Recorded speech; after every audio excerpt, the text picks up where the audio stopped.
Good YouTube, Quinn Wade coming to y'all with that instant basketball analysis of the Toronto Raptors blowing out the Indiana Pacers. I know the Pacers fans are sick of me covering their Pacers because they look so bad defensively. They look so bad offensively. The Raptors bench just absolutely annihilated the Pacers bench because it's not that much of a bench when it comes to offense and just in general. I'm surprised that the Pacers was able to score 111 points, but the Pacers they go to 1-12 and 1-5 at home. The Raptors improved to 8-5 and 6-3 on the road. The Raptors did win the first quarter 32-29, in the second quarter 30-24, in the third quarter 39-32, in the fourth quarter 28-26. This game was over, and the Raptors didn't really have to try that hard to win this one. A lot of layups, a lot of dunks, a lot of transition, and a lot of open shots for them. And their defense brought it, and the Pacers just flat out missed a lot of shots in general, which hurted them in this game. Brandon Ingram, 19 points, 6 to 12 from the field, 0 2 from 3, 7 to 9 from the free throw line. He had 5 rebounds, 2 assists, 2 turnovers, and 3 steals. One of his rebounds was offensive with a personal foul in 30 minutes. You know how he's going to go. He's going to try to find a way to shoot over you, and he's going to try to find a way to get to the basket. He did all those things successfully while bringing it a little bit defensively too. The Pacers was doing some things that was obvious, so they was able to pick it up sometimes in this game, and that just helped increase the lead and make it tougher for the Pacers to be able to come back and win this one, which they never was really in it besides the first quarter. RJ Barrett, 22 points for him, 9 to 17 from the field, took the most shots on the team tonight. He was 3 of 7 from 3, 1 of 4 from the free throw line. He had 6 rebounds, 4 assists, and 1 turnover. One of his rebounds was offensive. He actually had 3 personal fouls too. He only needed 28 minutes in this game. Ingram actually played the second most minutes. The person that played the most was Scotty Barnes. But RJ Barrett was a +3 and plus minus. He still was getting to the basket. He still was taking good looks from 3, still penetrating the paint as much as he could while still trying to get to the free throw line if he could. And that ended up being a good game from him. Scotty Barnes had only 14 points, but it's mainly because he took only 7 shots. He went 3 of 7 from the field, 0 of 2 from 3. That didn't help either. And he was 8 of 9 from the free throw line. He ended up having a double-double because he had 11 rebounds. He also dished out 6 assists with 2 turnovers only. 1 steal, 1 block. He had 1 rebound that was offensive. The rest was all defensive. He also got in some foul trouble. He ended up having 5 while still playing 32 minutes. Like I said, that was the most from everybody on the Raptors team individually, but he finished as a +17, which actually was tied for the highest on the team also. So Scotty Barnes got some easy buckets in this game, and the easiest buckets are the free throws, and he took a lot of those, but that's where majority of his points came from. Jakob had a great game, 22 points, tied for the most points on this team with RJ Barrett, but he was 8 of 9 from the field because a lot of his shots was easier. He just had to finish around the rim like he normally does, and it ended up working out for him in this game. He also went 6 of 14 from the free throw line.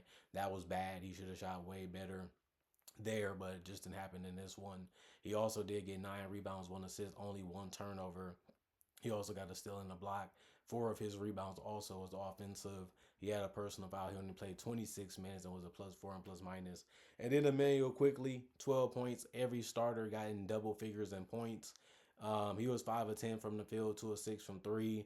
He had 3 rebounds, 7 assists, 2 turnovers, and he ended up having 2 personal fouls and was +11 and plus minus within those 29 minutes that he ended up playing. I like what he was doing out there. He really has picked up the speed, and he's still showing you that he can still hit you from distance. And if you don't stay in front of him, he's going to find a way to collapse the defense and make that pass that's going to hurt you. So you got to pick your poison with Quickly and Ingram and those guys, especially if they're hitting their perimeter shots. Sandro was just hitting everything.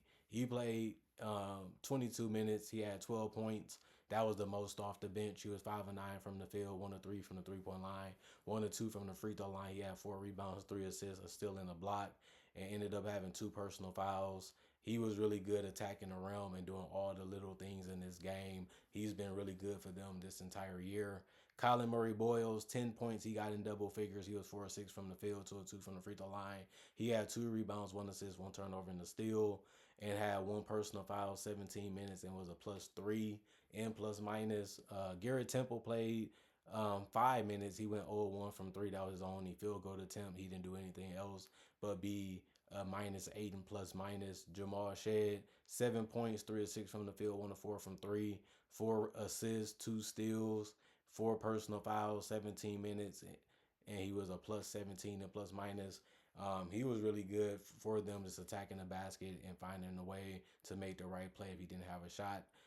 Jacoby Walter, 3 points, 1 or 2 from the field, 1 from 3, 1 or 2 from the free throw line, 2 turnovers, 3 steals, 1 personal foul, 15 minutes for him, a +6 and plus minus. And then Grady Dick ended up doing well, 8 points for him, 4 of 8 from the field, 0 of 4 from 3, 6 rebounds, 1 assist, 1 turnover, 1 steal, 1 offensive rebound, and 19 minutes in a +8 and plus minus. And then they shot 48 of 87, 55% from the field, but they only went 7 of 30, 23% from the 3-point line.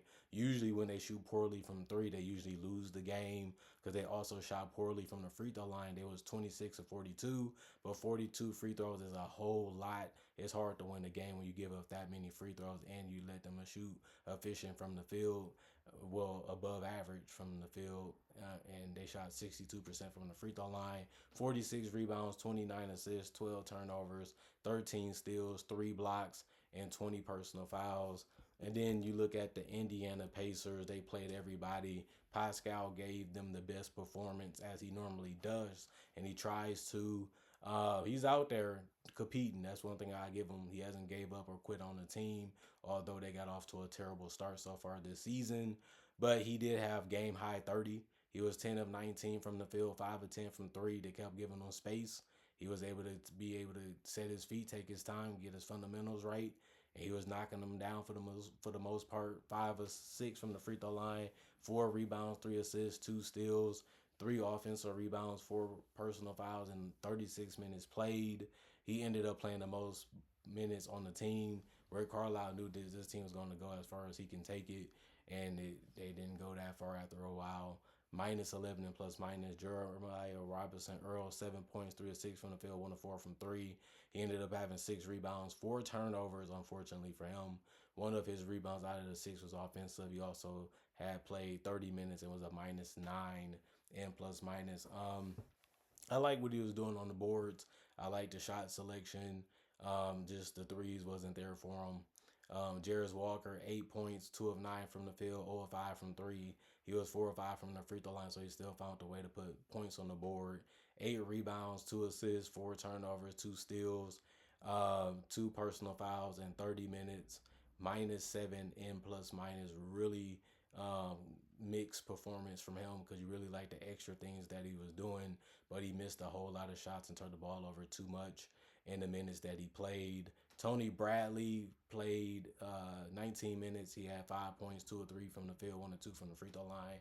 He also had 1 rebound and 1 assist. He also had 4 personal fouls and was a -6 and plus minus. Basically, he didn't do too much for them in this game, but just tried to knock down paint touches. But that was it. Andrew Nembhard was trying to find a way to score. He did. 22 points, 7 of 12 from the field. He should be taking the second most shots on the team behind Siakam.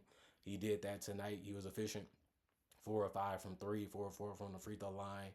He had 4 rebounds and 5 assists, only 1 turnover, only 2 personal fouls. He did also get a block in 31 minutes that he played. He was a -14. I don't really know much you can get more from him. Like he did everything he could, just like Siakam.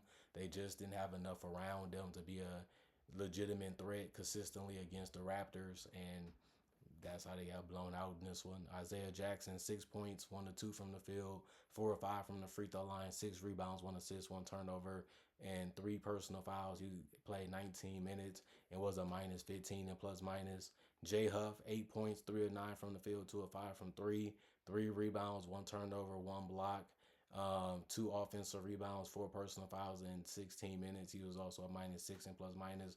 You want him setting good screens and rolling to three or rolling to the basket. Try to do both. The three work more than the other ones, shot attempt wise. But that's just how games can go. Monte Morris played 5 minutes. He had 1 point with all one from the field. It was a three, but he also scored because he ended up going 1 and 2 from the free throw line. He had a rebound and an assist, and that was a +8 and plus minus. TJ McConnell, 9 points, 4 of 11 from the field, 0 2 from three, 1 1 from the free throw line, 1 rebound, 4 assists, and 16 minutes played for him in the -12 and plus minus. He's starting to get his groove back scoring and passing wise.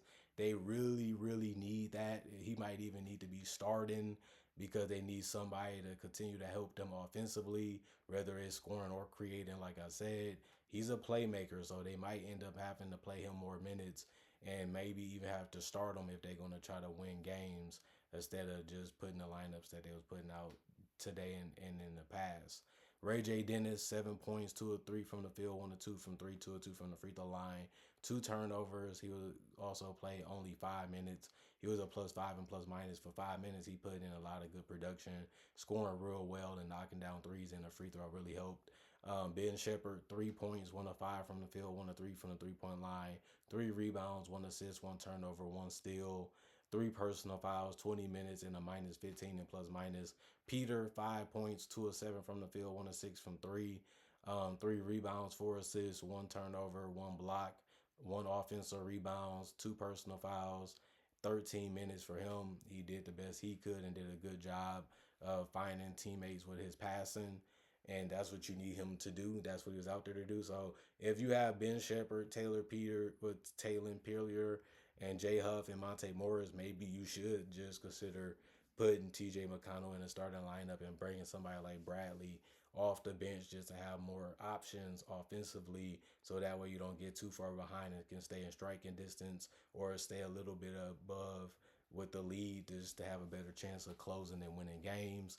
37 to 87, 43% from the field as a team, 15 to 43, 35% from three as a team, 22 to 27, 81% from the free throw line as a team, 40 rebounds, 22 assists, 15 turnovers, 5 steals, 3 blocks, and 25 personal fouls for them. The Pacers, I'm not going to go in on them because I talk about them basically every day since I try to watch and cover every game to the best of my ability. They don't have enough talent. They just don't. They don't have enough shooting. They don't have enough shot creation, and they just don't have enough defense to stay in games to be able to have a legitimate chance of winning them. They just don't have enough talent. They're well coached. They're giving their all. They're doing the best they can. They're riding their best players as much as they can. They just don't have enough to compete against anybody in this league, and that's why they only won one game. And the Raptors had the better players, they had the better defense, they had the better skills, they had the better talent, they had the better motor. They just wanted it a little bit more in this game, and their size and their length made things difficult. And then it was just about cashing in some transition and making some plays here and there and just knocking down some shots here and there. And then at the end of the day, that was just too much for the Pacers to handle. And they ended up getting beat, pretty easily in this game, like they've been getting beat almost this entire season, which is sucks. If you're a Pacers fan, you went to the NBA Finals. Now you're having one of the worst seasons in franchise history, one of the worst starts in franchise history, and there's nothing you can do but be depressed and mad about it because, man, talk about a big change a couple months later, how crazy one injury can do. And then they don't even have Benedict Mathurin either, who's one of their best ISO and on ball creators, and he's getting better at rebounding and passing too. It would have been good to have him in a game like this where you can use an extra 15 to 20 plus points, and maybe this could be a different outcome. But since it ain't that, you just have to live with the fact that this is what you got, this is what you got to do to try to win. If it works, it works. If it don't, it don't. On to the next game. And the Raptors feel the same. They wanted to win. They should have got the win, and they got the win. Now it's time to focus on winning another one. Comment, like, subscribe, share it, the notification bell, get the announcements when it first comes out. Also make conversation videos just like this about various NBA only topics. I also do make breakdowns with real footage of legends, current legends, rookies, and also future stars. I also do mock draft and draft coverage. Not only that, I also got over 4,000 plus videos already on my channel that you can watch right now and enjoy. Plus, I try to upload videos each and every day throughout the day to always give y'all something to look forward to and watch when it comes to basketball and NBA content in general. Other than that, thank y'all for checking out the channel. Thank y'all for appreciating the content for what it is. And thank y'all for continuing to come back. Thank y'all for respecting my opinion and my analysis. And thanks for showing so much love and so much support over the last 10 plus years that I've been doing this. And all I can say is y'all stay blessed up. Y'all stay good. And thank you. And I'll see y'all later today with more analysis.